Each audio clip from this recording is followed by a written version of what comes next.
हानिया, तुम्हारा ये रवैया मुझे बिल्कुल नहीं पसंद। मेरा ये रवैया तुम्हारी बदतमीजी का नतीजा। भाई लड़का मेहनती हो ना तो कोई भी जगह छोटी बड़ी नहीं होती।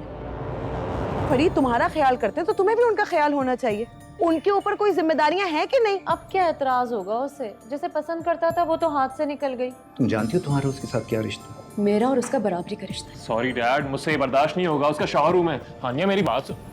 किसे हाथ लगा रहे हो? हाँ, जो दिल पे हाथ रखती है। देखिए ड्रामा सीरियल आस हर जुमे की रात 8 बजे सिर्फ TV1 पर। आपसे रिश्ता है प्यार का। ऑलराइट जी, मैं हमेशा कहता हूं कि हमसे बेहतर प्लेस कोई नहीं बनाता, हमसे बेहतर कहानी कोई नहीं बुनता। कहानी है एक ऐसे शख्स की जो हमेशा सिर्फ एक ही बात कहता है कि मुझे अगर नौकरी मिलेगी तो अपने मेरिट पे मिलेगी। उसने एक लड़की से प्यार किया जिसका नाम हानिया था। हानिया के वालिद ने एक शर्त रखी कि सफ़ीर, वो शख्स जो बहुत आइडियलिस्ट है, एक शर्त रखी कि तुम्हें बहुत अच्छी नौकरी मिल जाए तो मैं तुम्हारी शादी हानिया से कर दूंगा। वो जगह जगह मारा मारा फिरा लेकिन उसको नौकरी नहीं मिल पाई।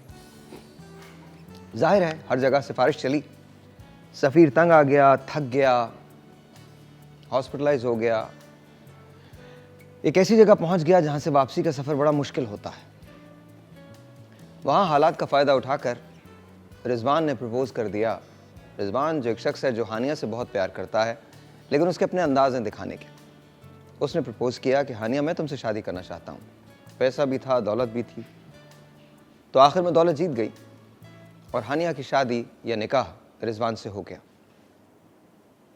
आखिरकार बहुत मुश्किलात के बाद सफ़ीर को भी नौकरी मिली गई।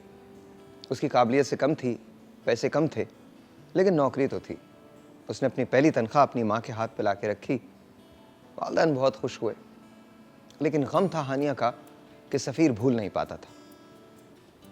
वहाँ पर एक अजीब सा ट्विस्ट कहानी में आया। कहते हैं कि जब एक मोहब्बत ख़त्म होती है या ख़त्म होने के करीब होती है तो किसी नई मोहब्बत की शुरुआत हो रही होती है। वहीं उसकी मुलाकात उजाला से हुई, लेकिन उसने उजाला को बता दिया कि अभी मेरे दिल में तुम्हारे लिए कोई जगह नहीं। वहाँ हानिया और रिजवान के झगड़े चल रहे थे। हानिया ने IBA में एडमिशन लेने के लिए अपने फॉर्म भरने की कोशिश की और उसकी मुलाकात IBA में ही एक मरतबा फिर सफ़ीर से हो गई। रिजवान भी वहाँ पहुँच गया और आपस में हालात ज़रा संगीन शक्ल इख्तियार कर गए। रिजवान ने एक्यूज़ किया कि तुमने सफ़ीर को वहाँ इसलिए बुलाया था ताकि तुम उससे मिल सको। वो उसे लेके हानिया के घर गया, जहाँ हानिया के वालिद ने कहा कि तुम अभी चले जाओ, लेट्स सी कि क्या होता है। रिजवान धमकी देकर हानिया को घर से चला गया। अब कहानी वहाँ आ गई है जहाँ एक तरफ रिजवान है जिससे हानिया का निकाह हुआ है, दूसरी तरफ सफ़ीर है जो हानिया से मोहब्बत करता है, और दरमियान में है हानिया जो प्यार तो करती है सफ़ीर से लेकिन निकाह के बंधन में है रिजवान के। कहानी क्या रुख इख्तियार करेगी, नो वन नोज़। आज रात 8 बजे मैं तो देखूंगा रेडियो करते हुए। ट्रस्ट मी, रेडियो करते हुए मैं ये ड्रामा देख रहा होता हूँ। इट इज़ कॉल्ड आस। आप भी देखिएगा आज रात 8 बजे मेरे साथ। Then will talk.